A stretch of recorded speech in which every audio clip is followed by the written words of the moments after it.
Korea ہر سال different work visa کا اجرا کرتا ہے جو کہ پاکستانی گورنمنٹ کے ساتھ مل کر پورے ملک سے ریکروٹمنٹ سسٹم کے تحت لوگوں کی سلیکشن کرتا ہے۔ اس سے پہلے جے ایس آر کے کوٹا 2488 سیٹوں کے لیے جو لوگ اس ویزا کے لیے اپلائی کرنا چاہتے ہیں ان کو پری رجسٹریشن کروانا ہوگی۔ یہ رجسٹریشن 31 مئی سے 12 جون 2021 تک او ای سی کی ویب سائٹ سے ہو سکتی ہے، اور او ای سی کی ویب سائٹ پر اس کے متعلق تمام معلومات فراہم کی گئی ہیں۔ اس سے پہلے کہ آپ رجسٹریشن پورٹل پر آپ کو میں لے کے چلوں، میں آپ کو یہ بتانا چاہتا ہوں کہ پری رجسٹریشن کے لیے کون لوگ اپلائی کر سکتے ہیں اور آپ نے کیسے اپلائی کرنا ہے۔ اس سال بھی پچھلے سالوں کی طرح کوٹا انتہائی کم رکھا گیا ہے۔ بہت سے لوگ اس ویزا کے لیے اپلائی کرتے ہیں اور اس ویزا کے لیے پورے پاکستان سے درخواستیں وصول کی جاتی ہیں۔ میں آپ کے ساتھ پورا سسٹم شیئر کرنے والا ہوں، میرے ساتھ اس ویڈیو میں جڑے رہیں۔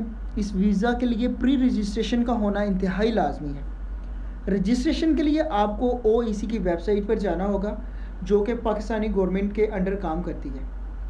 12 جون کو شارٹ لسٹڈ اسٹوڈنٹ یا شارٹ لسٹڈ کینڈیڈیٹس کا نام لکھا جائے گا۔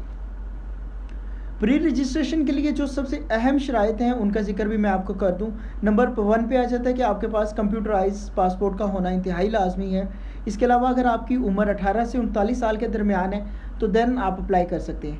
اس کے علاوہ وہ لوگ جن کا کرمنل ریکارڈ ہے وہ لوگ اپلائی نہیں کر سکتے۔ آپ کا کرمنل ریکارڈ نہیں ہونا چاہیے، آپ کرمنل ریکارڈ کے حوالے سے بالکل کلیئر ہوں۔ درخواست گزار جو اپلائی کر رہا ہے اس کا نام ای سی ایل میں بھی نہیں ہونا چاہیے۔ اس کے علاوہ وہ لوگ جو کسی روڈ ایکسیڈنٹ میں اپنی ہڈیاں توڑوا چکے ہیں یا جن کو موروں کا درد ہے یا کلر بلائنڈنس ہے، مطلب وہ کلرز میں ڈفرینس نہیں کر سکتے، وہ بھی اس ویزا کے لیے اہل نہیں ہیں۔ اس کے علاوہ وہ لوگ جو E9 یا E10 ویزا کے تحت ساؤتھ افریقہ میں 5 سال گزار چکے ہیں وہ بھی اس ویزا کے لیے اہل نہیں ہیں۔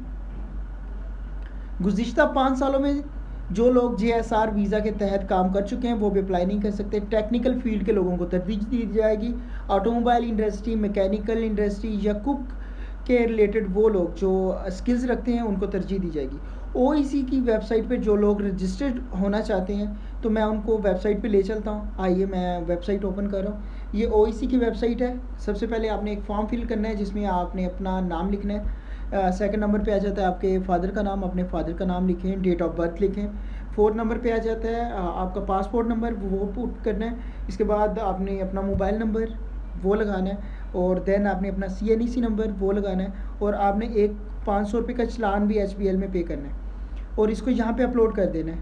اس کے بعد وہ آپ سے پوچھے گا کہ آپ کون سے ایریے سے اپلائی کرنے ہیں، تو آپ نے وہاں پہ اپنے ایریے کا ذکر کرنا ہے اور آپ نے یہ بتانا ہے کہ آپ نے کہاں سے ویکیشنل کی ٹریننگ حاصل کی۔ جب آپ پری رجسٹریشن کروا لیتے ہیں تو اس کے بعد شارٹ لسٹڈ ہونے کا آپ نے انتظار کرنا ہے۔ 12 جون کے بعد شارٹ لسٹڈ اسٹوڈنٹ کا نام آ جائے گا۔ اگر آپ شارٹ لسٹڈ اسٹوڈنٹ کے طور پہ یا شارٹ لسٹڈ کینڈیڈیٹ کے طور پر آپ رجسٹرڈ ہو جاتے ہیں تو آپ کو $24 اور پے کرنے ہیں۔ اس کے علاوہ آپ نے فارم فل کرنا ہے جو کہ شارٹ لسٹ ہونے کے بعد آپ کو ساؤتھ کوریا کی امبیسی فراہم کرے گی۔ وہاں پہ آپ نے 2 فوٹوز اپنی لگانی ہیں۔ اس کے علاوہ شارٹ لسٹڈ اسٹوڈنٹ کو جب سلیکٹ کر لیا جاتا ہے تو ان کا ایک ویکیشنل کا ٹیسٹ ہوتا ہے جس کو اسکل ٹیسٹ بولا جاتا ہے۔ یہ ٹوٹل 100 مارکس کا ہوتا ہے جس میں آپ کے 50 مارکس ہوتے ہیں آپ کے اسکلز کے حوالے سے، جس میں سوالات کیے جاتے ہیں جس فیلڈ میں آپ کام کر رہے ہیں اس حوالے سے، اور 20 مارکس ہو جاتے ہیں آپ کے فزیکل ٹیسٹ ہوتا ہے جس میں آپ کی مطلب فزیکلی آپ کی جانچ پڑتال کی جاتی ہے کہ آپ فزیکل طور پہ فٹ ہیں، آپ میں کوئی بیماری تو نہیں ہے، آپ کی جو ہے لیگس کا پرابلم نہیں ہے، آپ کی انگلیاں تو نہیں کٹی ہوئی، تو یہ سب چیزیں جیسے کہ آرمی میں ہوتا ہے۔ اس کے بعد 30 مارکس آ جاتے ہیں آپ کے انٹرویو میں۔ اگر آپ یہ سب چیزوں کو کلیئر کر لیتے ہیں تو اس کے بعد آپ کے لیے کوئی مشکل نہیں ہے یہ ویزا حاصل کرنا۔ ساؤتھ کوریا کی گورنمنٹ خود آپ کی ویزا جو ہے وہ آپ کو فراہم کرتی ہے، آپ کو کچھ بھی پے نہیں کرنا پڑتا، صرف آپ کو $24 وہ پے کرنے پڑتے ہیں جو رجسٹریشن کے ویزا کی فیس ہوتی ہے یہ۔